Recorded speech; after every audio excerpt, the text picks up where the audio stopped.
Right, hello. It's the time of month I like to do a garden tour. I'll take the opportunity before we get the frosts come. We do some next week. It is November the 20th, I believe. Got 3 water butts lined up in a row here, all brimming.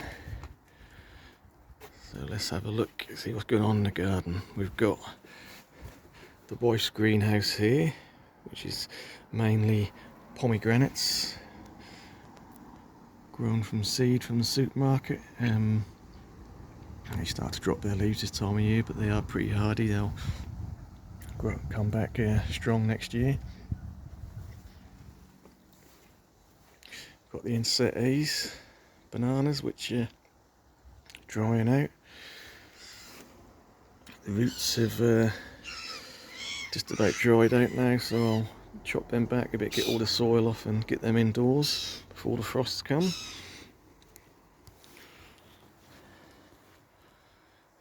Tree ferns in the raised planters are doing okay. Everything in the greenhouse is doing its thing. Arid bed, all tucked up for winter. Not much to see there. Just try and keep everything as dry as possible. Still got the odd flower here and there.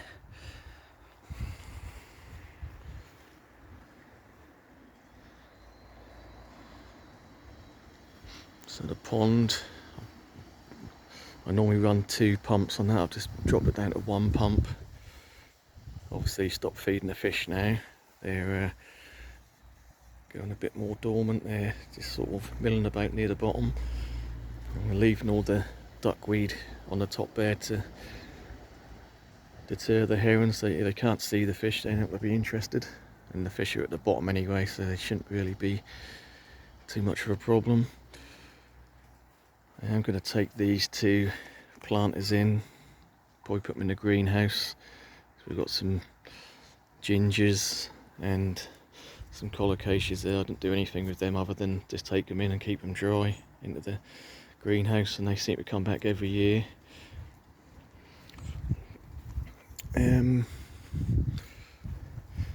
Still got some flowers on the hot lips. Just waiting for everything to die back, so when we get that first frost, everything that I've potted up, all the cannas that I've lifted, which are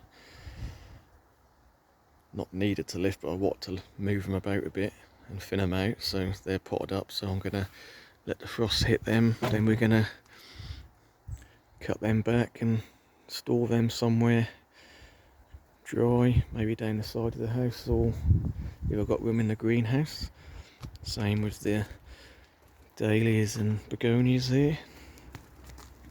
I've had my colocacia bulbs underneath this tub just to keep them dry. They're starting to dry out, but I'm saying that I can see a little bit of mould on some of these, but that's just the foliage on the outside dying back, so we can peel that off, and I'll probably do that later, get them indoors.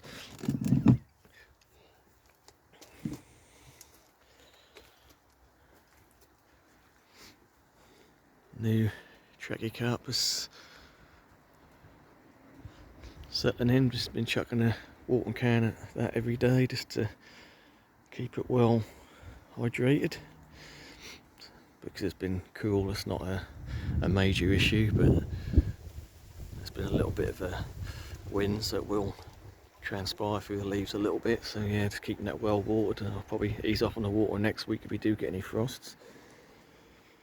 So yeah, it's that time of year where everything's looking a bit sad and things are starting to die back.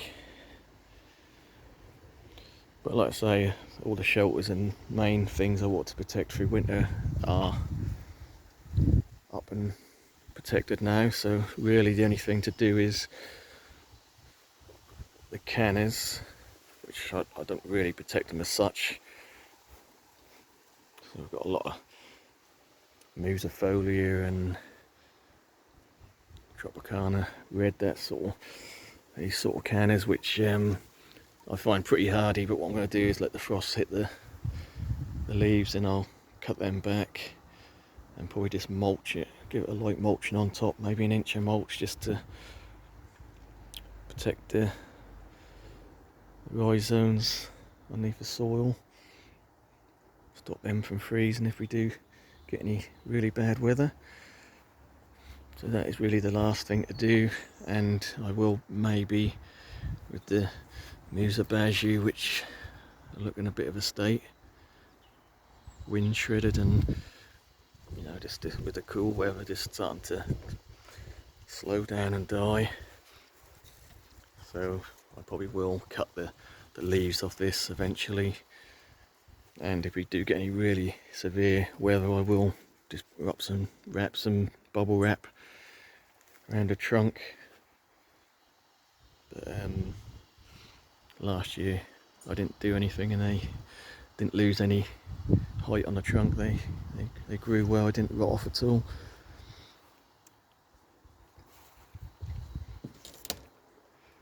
So the grapevine starting to drop the leaves. I need to pull out these cannas out of the bog filter, because the rhizomes will probably rot off. They're not in soil at all, it's just water and gravel. So yeah, I'll lift them, but just look at the amount of new growths on that. I can divide that up into 4 or 5 plants probably. Yeah, so this is how it's all looking. We've got the trees at the back starting to drop their leaves.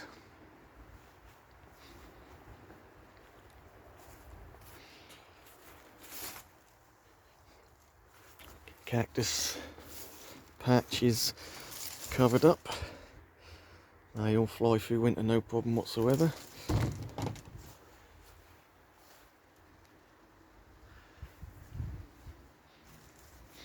Yeah, I've got a few flowers on the jasmine. Don't really know why that is flowering this time of year, other than maybe the mild weather we've had for the last couple of weeks. It's obviously confused. So the ace has started to change colour. That will drop its leaves soon. Fuchsia's still looking good, the flowers.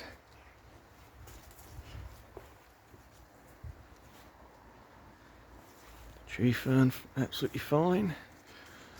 Obviously there's plenty of videos out there about protecting tree ferns. I don't tend to do anything other than, if we do get some bad weather, I will just wrap some fleece around the top foot of the growing point and stuff it with leaves. That's more than we ever need to do with that.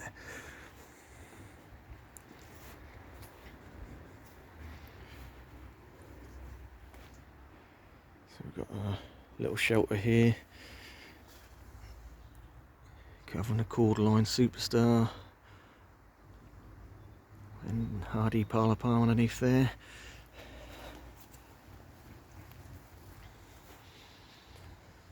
The T-Rex is still looking okay. It's even pushed out a new leaf, but obviously that will drop its leaves eventually, starting to turn.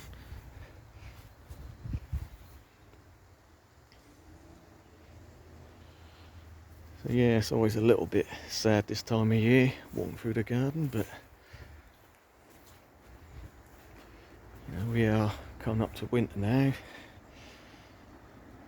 And yeah, another job we've got to do is nothing major, but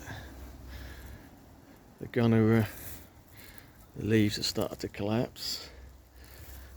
They haven't had any really severe frosts yet, but we will do next week. So when we do get that first bad frost, maybe next weekend, I'll just chop them leaves off and obviously stack over the growing point there. Quite a large flower spike on that. Right, well, so that is it really, there's not much going on. Just a little look, see how it looks before the frosts and severe weather does come. So we have still got a couple of pokers there for colour. And let's just have a look in the centre bed. We've still got some Canis flowering there. That's the Cleopatra, which is still flowering. And one of these I grew from seed last year. It's obviously hybridised. It's still got a bit of flower spike on it. And actually the impatiens are still going quite strong, surprisingly.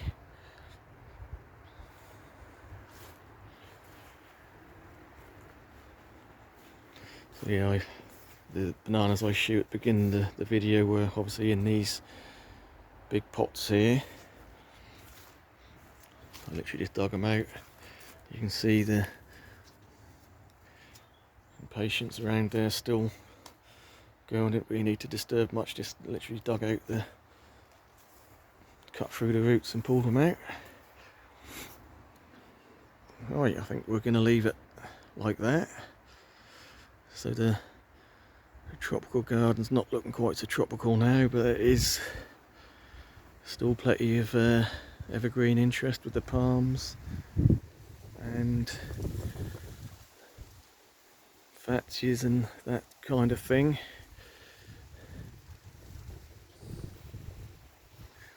Let's just have a look at this unknown chef flower.